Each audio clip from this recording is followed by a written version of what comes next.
Brahmapur zone media centre रे Bharatiya Janata party पक्षरु एक सांबादिक सम्मेलन आयोजन करा जायतिला। ଏହି ସମ୍ମିଳନୀରେ ଗଞ୍ଜାମ ଜିଲ୍ଲା ସଭାପତି ଡକ୍ଟର ସୁବାସ ସାହୁ, राज्य प्रचार और प्रसार विभाग मुख्य तथा ब्रह्मपुर लोकसभा प्रभारी अशोक मिश्र, राज्य मीडिया संयोजक सुजित कुमार दास, राज्य प्रवक्ता अनिल विश्वाल, ब्रह्मपुर लोकसभा प्रार्थी प्रदीप पाणिग्राही, ब्रह्मपुर विधानसभा प्रार्थी के अनिल कुमार,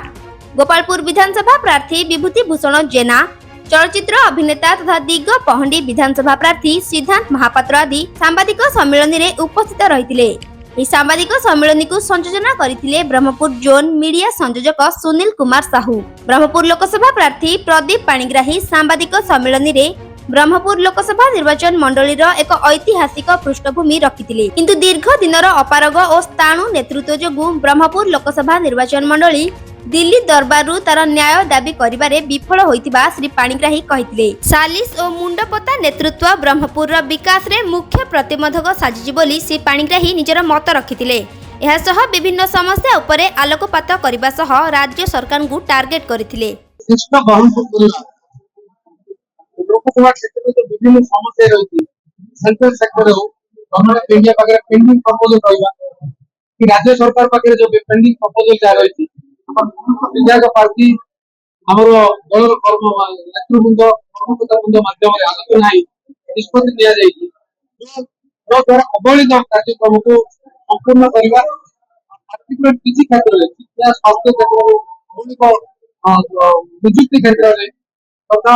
कृषक श्रमिक और दादन समस्या को दूर करने क्षेत्र में हमारा पर कैपिटा इनकम केमिति बढ़ियो लोक माने क्षेत्र में आपको गुरुत्व देगी आगामी 5 वर्ष रे योजना करबा हमर मूल लक्ष्य और वर्तमान हमर जो विषय रही छे मोदी बाबू नेतृत्व बीजेपी प्रति लोकଙ୍କର आग्रह बीजेडी रो एक छत्रवाद शासन रो जो अवस्था भ्रष्टाचार दुराचार अनाचार व्यभिचार सहित भय डर सृष्टि करने लोक मन में दृष्टि लोक चाहते परिवर्तन मोर विश्वास आमर गंजाम जिले में सब बीजेपी जीत ब्रह्मपुर 7,000 भोट लोक अनुरोध कर मेसेज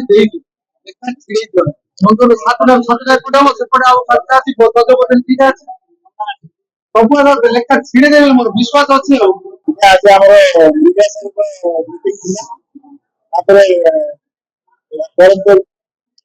महानगर भारतीय जनता दल प्रेस कॉन्फ्रेंस जो हम लोकसभा प्रार्थी प्रदीप पाणिग्राही आपण को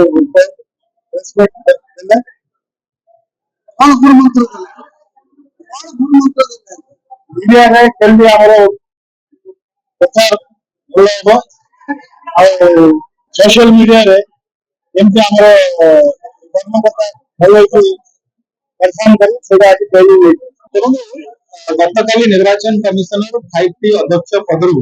5T व्यवस्था को राज्य सरकार वेबसाइट रु हटाई दी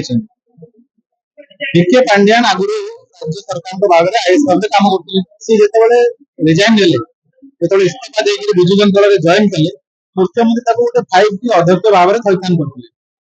जोटा कि संपूर्ण भाव में असंवैधानिक थिला। आमे 4 दिन तले निर्वाचन कमिशन भाग अभियोग करथिलु जड़े नेता जड़े जो राजनीतिक दल नेता हो ना पुणी सरकार अधिकारी लिस्ट रे क्या रहिबो डीके पांड्यन ना नवीन बाबू सरकार वेबसाइट रे अधिकारी लिस्ट रे थिला आज ए 5T चेयरमैन और निर्वाचन कमिशन हृदयंगम कले जे मॉडल कोड ऑफ कंडक्ट को वायोलेट कर जड़े एपटे नेता है विजु टिकेट काटिबो और सही लोक आसिक बीजेडी चीफ मिनिस्टर ऑफिस रे ऑफिसर इंस्ट्रक्शन दबो बीजेडी को जिता ताको माने हृदयंगम करी मुख्य निर्वाचन कमिशनर जे अछि कार्यालय तरफ रु 5T व्यवस्था को एवं पांड्यान को नाम को मुख्यमंत्री कार्यालय हटाई दिया एबे डीके पांड्यान होछन जने साधारण बिजु जनता दल नेता से कोनसी सरकारी विधि व्यवस्था ना सी मध्य मुख्यमंत्री कार्यालय जाय परिबे ना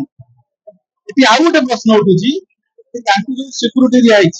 तांकु जो घर दिया सरकारी घर तांकु जो सरकारी गाड़ी दिया तांकु मध्य उद्र करा जाऊ जहाँ सरकार करना